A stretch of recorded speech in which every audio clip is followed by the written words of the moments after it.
Are you guys ready for some Mega Man theories? Well, it's actually more like one really big theory. So I was gonna do a video on Mega Man fan theories, and the more I researched, the more I found out that they all tie together, and it's really cool and kind of mind-blowing, so just pay attention to what I'm about to tell you, and your brains will be all over the walls behind you from your mind being blown out of your head. Yes. So I don't know what it is about the Mega Man universe that makes it so much more mysterious feeling than other game verses. Everything just seems to be so riddled with plot holes and inconsistencies and just a lack of information in a lot of cases. I mean, maybe the creators never intended for the story to go as deep as fans want it to. For all we know, they're just oblivious to what happened in previous Mega Man games and just decided to wing it every time they made a new one. Whatever the case may be, there are a lot of little pieces of the puzzle scattered around, and I'm gonna do my best to piece them together for you guys. These theories are going to take a bit of backstory to fully explain, so sit back and enjoy while I weave a web that started with one lonely scientist in the year 20XX. The beginnings of the Mega Man series are pretty humble. Dr. Light was a brilliant roboticist who constructed two domestic robots, Rock and Roll, to assist him with his daily life. Roll was designed as a housekeeper, and Rock was to be Light's lab assistant. When Light's former colleague, Dr. Albert Wily, came out of hiding and declared his intentions to take over the world, Rock, having a strong sense of justice, volunteered to be transformed into a fighting robot, and thus Mega Man was born. The story remains pretty straightforward for about 6 games. Dr. Wily, through some scheme or another, attacks humanity with 8 killer robots, and Mega Man sets out to stop them all, a feat at which he never fails. Things start to get interesting in Mega Man 7. At the beginning of the game, Mega Man runs into an extremely important new character, Bass, who is accompanied by his canine companion, Treble. It's unclear what Bass's intentions are at first, but as the game progresses you find out that he was built by Dr. Wily to counter Mega Man, and honestly, it was probably Wily's best attempt to do so yet. Maybe he was onto something. I mean, Mega Man handily dispatches everything Wily throws at him, but Bass is always a challenge, and he always comes back for more. Part of the reason for Bass's strength is Wily's discovery of a new element, yes, it's called Bassnium, which powers Bass. We learn this in the Mega Man spin-off game Mega Man the Power Fighters, where Wily also reveals that he's studying this element further for the creation of an even more powerful new robot. Yeah, that's Zero. And keep in mind that Dr. Light has also begun work on Mega Man X by this time. This is where things start to get really interesting. So Bass makes a return in Mega Man 8, more pissed off than ever, possibly fueled by his knowledge of a replacement in the works. It's also in Mega Man 8 that another important piece of the puzzle shows up, along with a not as important new character. The game starts off with this space police robot or whatever named Duo fighting some clearly evil robot in outer space. The two conveniently crash land on the island Dr. Wily's lab is on, and Wily discovers that the clearly evil robot was fueled by some clearly evil energy. Duo tells us that the evil energy has a way of spreading itself across machines and living things alike, making them evil. So of course Wily uses this stuff throughout the game to power his bots, and later Bass uses it against Mega Man to power himself, and he just looks really fucking epic. By the end of the game, Duo claims to have eradicated every last bit of the stuff. But come on, they don't call him Dr. Wily for nothing. As if a mad scientist wouldn't keep at least a little bit of this stuff as a backup. So here's our first actual theory. Jump ahead to Mega Man 10. Dr. Wily creates Robo-Enza, a virus that contagiously affects robots, causing them to become violent. Sound familiar? Once Wily had his hands on the evil energy, he had the freedom to experiment with it as much as he wanted, and some believe that the Robo-Enza virus in Mega Man 10 was derived from the evil energy. It sure sounds similar, right? Now we jump way ahead to Mega Man X. X is discovered in a capsule buried in an abandoned laboratory. His discovery by Dr. Kane leads to the creation of a brand new line of robots based on his design, known as Reploids. Reploids usher in a new age of prosperity for humanity. That is, until some of the Reploids begin to rebel, attacking humans. These were the first Mavericks. A team of Reploids was assembled to hunt down and exterminate these Mavericks, and these were the first Maverick Hunters.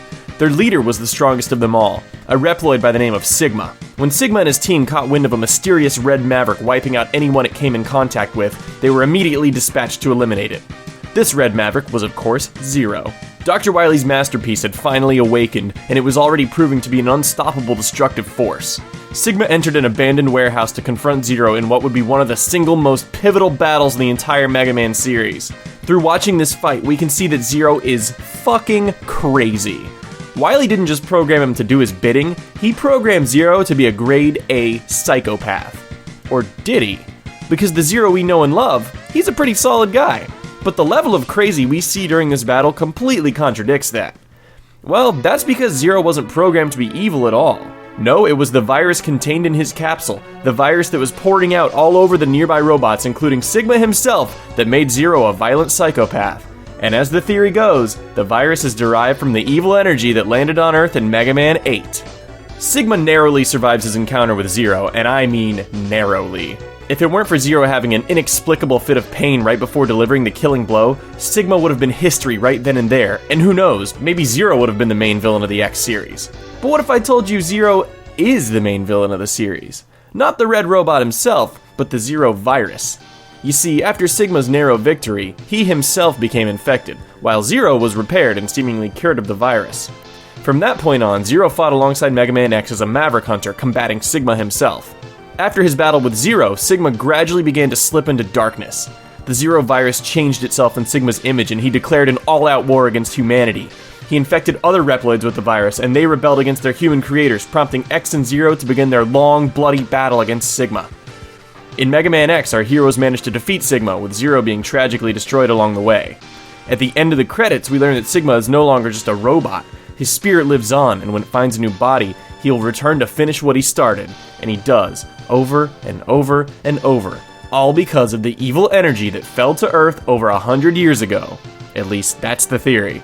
But it makes sense, right? I mean, Dr. Wily couldn't just program his masterpiece to do his bidding because Wily wouldn't be around to give the orders. Dr. Wily was thinking big when he decided to do what he did. What good is one killer robot when you could infect an army and plague humanity with war for centuries? After some experimentation with Robo-Enza, Wily modified the evil energy into the perfect virus and unleashed it upon the world using his masterpiece, Zero, as a vessel. He couldn't have known the virus would leave Zero and adapt to Sigma, but the plan worked flawlessly all the same. Now, let's rewind a little. Remember this scene of Dr. Wily showing Base the plans for his masterpiece? Does anything strike you as strange about it? Well, if you've been watching carefully, you'll notice that when Zero first awakens from his 100-year slumber, he looks a little different from the saber-wielding, square-shouldered Zero in Mega Man X2 onward. So why then does Zero look like that in Wily's design? My theory? Zero is an unfinished robot. Think about this. Dr. Light knew he would never see the day that X could exist alongside humans because he was getting old and wouldn't have time to run all the tests. So Light decided to seal X up and run these diagnostics for at least 30 years until X was fit to make the right decisions. While Wily probably wasn't too concerned with running tests to keep humans from getting slaughtered, the guy did tend to build a lot of robots that were almost good enough to beat Mega Man. Maybe he was a bit of an underachiever, or maybe his plans for Zero were too great to fulfill in his own lifetime. But I think Zero's true complete design was supposed to include a beam saber and more advanced body armor from the beginning, and Wily just didn't have time to finish it.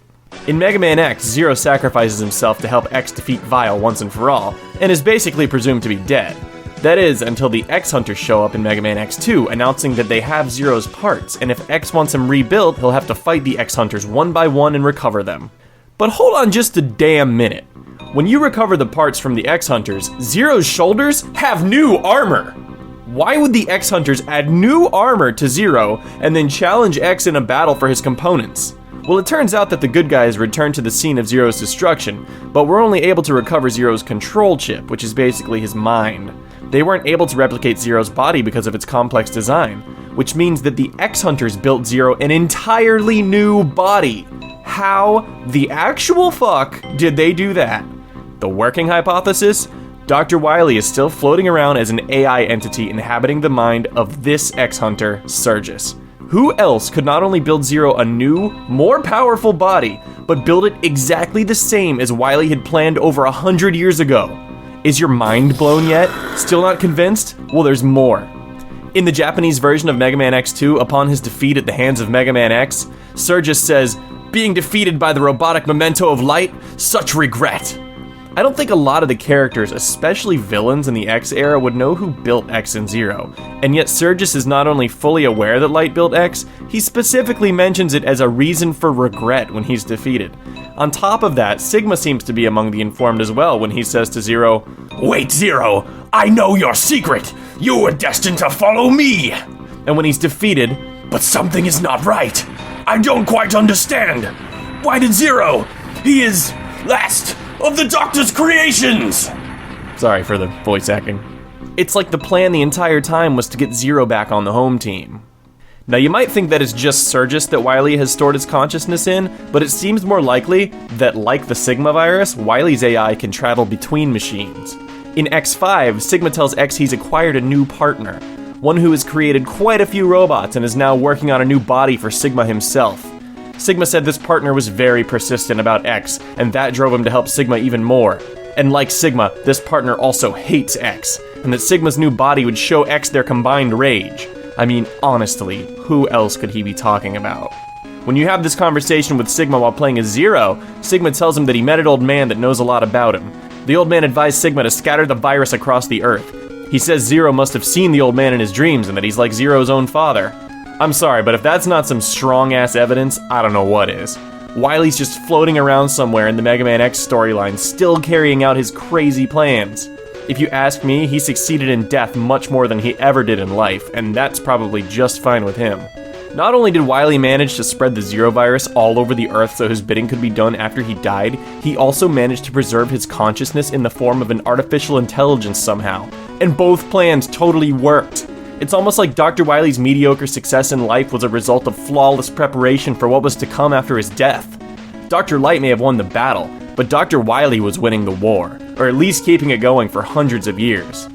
I honestly feel like the entire Mega Man series is the story of Zero. After the X era ends, we go into the Mega Man Zero series and then the ZX series. It's kind of insane that the masterpiece of the mad scientist Dr. Wily ended up being the series' greatest hero. Just something for you to think about. Thanks for watching my Mega Man Theories video. If you enjoyed it, make sure you give it a like, and you should subscribe to my channel, or I will kill you. And also, check me out on Facebook and Twitter, and now Instagram, because I have a phone that's good enough. LG G2. Hey, look. Ah! Hey, look, it's back. It's back. Back!